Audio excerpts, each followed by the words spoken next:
સતગુરુ નીતિન સાહેબ આ સત્સંગમાં સમજાવી રહ્યા છે. વાણી છે ગુરુ ગ્રંથ સાહેબની. ખૂબ જ પ્યારી વાણી છે, વિવેક જગાડવાવાળી વાણી છે. અમર અડોલ અપારા ગુરુ પૂરે સસ પાઈએ. તો તે પરમાત્માને ફક્ત પૂરા ગુરુ દ્વારા જ મેળવી શકાય છે. જે પરમાત્મા અમર છે, અડોલ છે, અપાર છે. નાનક આપે જોગ સંજોગી નદર કરે લીવલાઈએ. એટલે કે તેમની દયાથી જ એવા સંજોગ બને છે કે તમારો મિલાપ કોઈ એવા ગુરુ સાથે થઈ જાય છે, જે તમને એવો શબ્દ આપે જે અડોલ, અબોલ, અમર, અપાર છે. અને તેમની દયાથી તમારી અંદર તે શબ્દ ગુરુને મેળવવાની લીવ એટલે કે લગન લાગે છે. પીર ઉછળીએ મળીએ તીહુ લોહા શિરતાજ રામ. હવ વિષમ ભય દેખી ગુણ અનહદ શબ્દ અગાજા રામ. એટલે કે મારા પીર, મારા પતિ, મારા માલિક ઊંચી જગ્યાએ બેઠા છે. ત્રણ લોકમાં જે કંઈ પણ ચાલી રહ્યું છે તે બધું તેમની દયાથી જ ચાલે છે. જો તે નથી તો કંઈ પણ નહીં, બધું જ જડ. આ જડ તેની ચેતનાથી જ ચાલે છે અને તે છે આત્મા.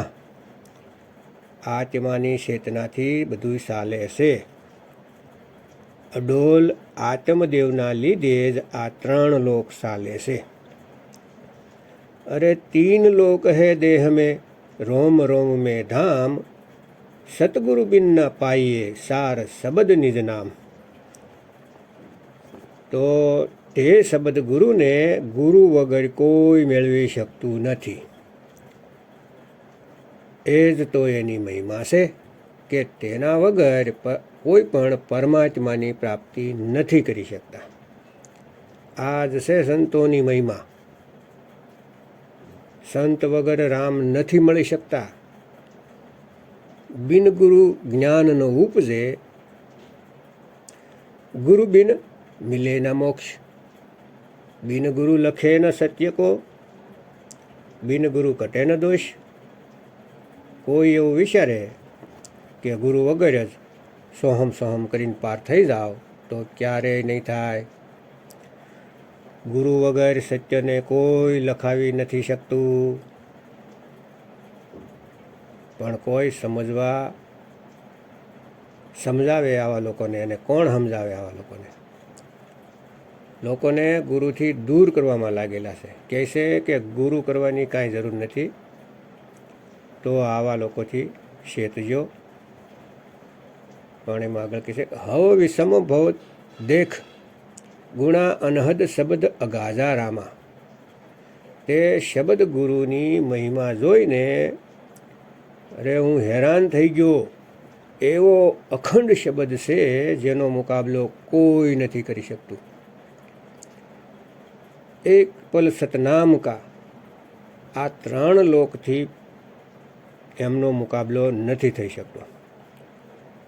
એક પલ માટે પણ સતનામનો અનુભવ થઈ જાય તો આ ત્રણ લોક તેની સામે ફીકા પડી જાય.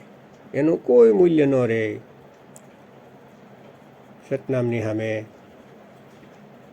તે શબ્દ આઘાત આપી રહ્યો છે. એ ધુનકાર કરે છે અનંત યુગોથી. તે ટાઈમલેસ છે, સમયથી પાર છે. જ્યારે તેમાં સુરતી લાગે છે તો સુરતી પણ સમયથી પાર થઈ જાય છે અને ફરી ક્યારેય જન્મ મરણના ચક્કરમાં નથી આવતી. પરંતુ કાળ ભગવાને એટલે કે આ મને બીજી પણ ધૂન બનાવી રાખી છે જેમાં સુરતીને ફસાવી દે છે. પાંચ તત્વની પાંચ ધૂનમાં ફસાવી દેશે. પરંતુ જે વિવેકી હંસ હોય છે તે તો સમજી જાય છે કે મારો લક્ષ્ય એક સાર ધૂન છે, આ પાંચ ધૂન નથી, જે સમયે સમયે બદલતી રહેશે. કેમ કે જો બદલે સો માયા સંતો, જે પણ કંઈ બદલી રહ્યું છે તે માયા છે. અને શબ્દ ગુરુ અને દેહગુરુમાં આ જ ફરક છે કે શબ્દ ગુરુ ક્યારેય બદલાતા નથી, એક રસ રહે છે, બદલતો નથી. અને દેહગુરુ ક્યારેય એક સમાન રહેતા નથી. દેહગુરુ માના ગર્ભમાં આવે છે તો એક દાણા જેવડા હોય છે, અને ધીરે ધીરે વધીને ગર્ભની બહાર આવે તો 100 ઇંચના થઈ જાય, અને વધતા વધતા 1 ફૂટ 2 ફૂટ 5 ફૂટ 6 ફૂટના થઈ જાય છે, અને પછી એની ઊંચાઈ રોકાઈ જાય છે. અને તેને જે ગુરુ માનીને બેઠા છે અને એમ કહે છે કે મને એવા ગુરુ પાર કરશે જેનું રૂપ વારંવાર બદલતું રહેશે. જવાનીમાં કેવા હતા, બુઢાપામાં કેવા હતા, અને જર્જર અવસ્થામાં કેવા થઈ ગયા, એની શકલને ગુરુ માનીને બેસી ગયા છો, એ જ તમારા બંધનનું કારણ છે. અરે તે ગુરુની ખોજ કરો જે ક્યારેય બદલતા નથી, અનંત સુધી એક સમાન રહેશે, તે તમને બચાવી શકે છે. નહીતર તો બધાય તમને ભરમાવા આવે છે ભક્તો. તો પૂરો વિવેક લગાવો. શબ્દ વિચારી કરણી સારી, રામ નામ નિશાણો, નામ બિના ખોટે નહીં ઠાહર, નામ રતન પરવાણો. કહે છે કે એમ જ કોઈ ગુરુ પાસેથી નામ ન લઈ લેવું ભક્તો. શબ્દ વિચારી એટલે કે તે શબ્દ પર વિચાર કરો કે ગુરુ તમને જે આપે છે તે કયો શબ્દ છે. ગુરુ 52 અક્ષર તો નથી આપતા ને, માયાવી શબ્દ તો નથી આપતા ને, કે જે ધૂન બદલતી રહે છે એને માયાવી શબ્દ કહેવાય છે, બદલતી જાય. તત્વોમાં તો નથી ફસાવી રહ્યા ને, કોઈ શ્વાસોના જાપ તો નથી કરાવી રહ્યા ને, કોઈ સોહંગ અહંગ કોહંગના જાપ તો નથી જપાવતા ને, કોઈ 5 નામ તો નથી જપાવતા ને. તો આવા ગુરુઓથી સાવધાન થઈ જાઓ અને પહેલાં શબ્દ પર વિચાર કરો. પછી જ્યારે સમરણ મળી જાય તો તેનું ધ્યાન કરો, તેને સમરો. તે જ સાર કરણી છે, તે સાર ભક્તિ છે. સુરતીને તે શબ્દ ઉપર નિશાન મારવાનું છે, નિશાન લગાવવાનું છે. જે શબ્દને વિચારીને આપણે ગ્રહણ કર્યો છે તેના પર. સાહેબ કહે છે કે નિશાના મારે કોઈ સંત સુજાન, તે શબ્દ પર કોઈ વિરલા જ નિશાન લગાવે છે.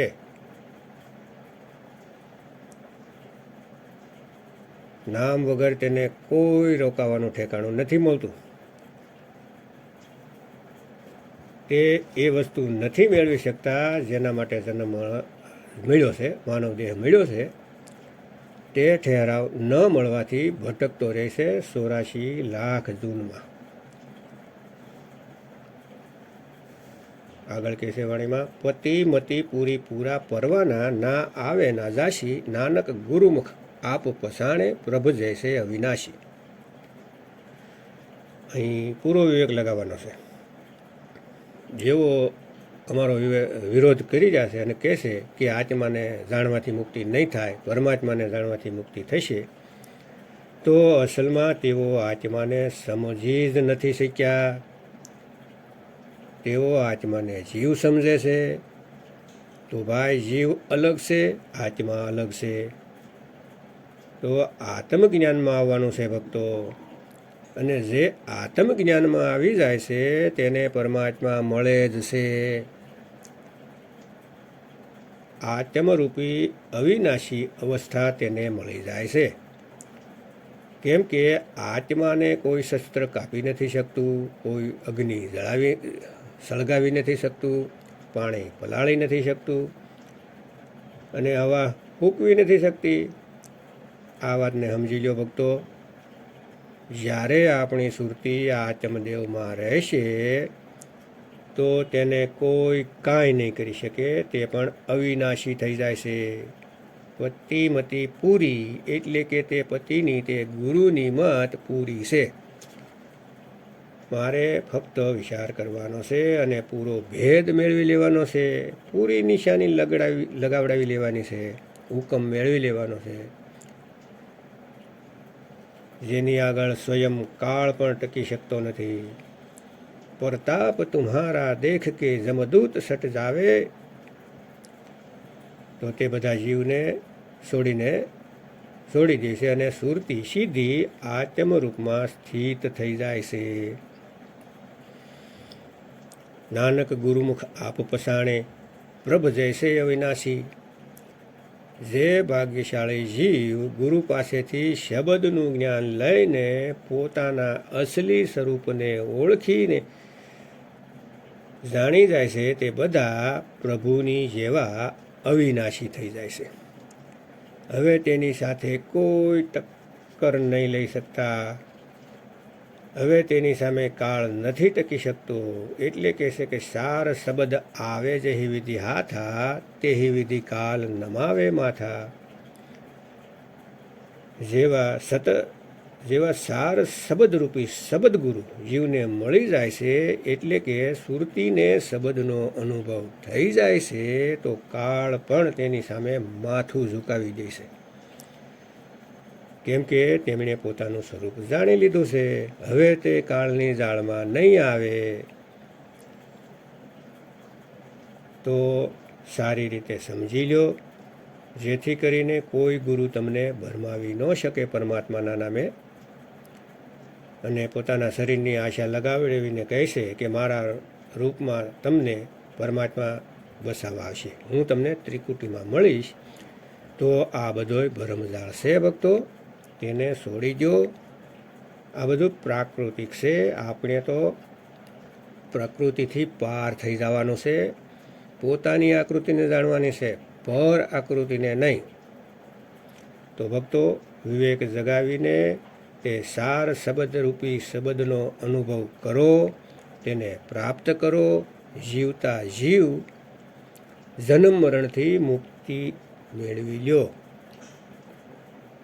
તો ભક્તો, સત્સંગ સાંભળતા રહો. યુટ્યુબમાં કહત કબીર સુનોભાઈ સાધો ચેનલ પર નીતિનદાસજીના સત્સંગ સાંભળો. ક્રમવાઇઝ સાંભળો, વારંવાર સાંભળો. કેમ કે શરૂમાં સમજમાં નથી આવતું, તો વારંવાર સાંભળવાથી વિવેક જાગૃત થાય છે અને વિવેક જાગવાથી એક એક વાત સમજમાં આવવા લાગે છે. તો ભક્તો, તમારો વિવેક જાગશે તો તમારું જીવન સફળ થશે. આ માનવ દેહ ફરીને મળતા નથી.